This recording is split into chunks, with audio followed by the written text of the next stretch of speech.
নমস্কাৰ খুব খেলিমেলি লাগি থকা দুটা প্ৰিপজিশনৰ বিষয়ে আমাৰ শিশুসকলক অৱগত কৰিবলৈ বিচাৰিছো এটা হৈছে কনসিষ্ট অফ আৰু আনটো হৈছে কনসিষ্ট ইন এতিয়া কনসিষ্ট অফ মানে কি আৰু কনসিষ্ট ইন মানে কি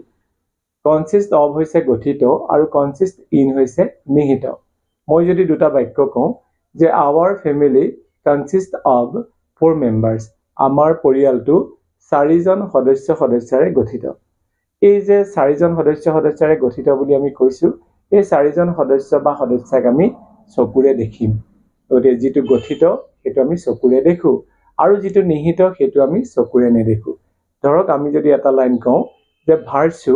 কনসিষ্ট ইন স্পিকিং দা ট্ৰুথ অৰ্থাৎ সত্য কথা কোৱাটোতে গুণ নিহিত হৈ থাকে সেই নিহিত বুলি কোৱা কথাটো আমি অনুভৱহে কৰিব পাৰো কিন্তু আমি চকুৰে নেদেখো গতিকে আকৌ কৈ দিছো কনসিষ্ট অফ গঠিত আৰু কনসিষ্ট ইন নিহিত মই ভাবিছো আমাৰ শিশুসকলৰ নিশ্চয় কথাষাৰ মনত ৰব আৰু যিসকলে যিকোনো এটা ইন্টাৰভিউ দিম বুলি ভাবিছে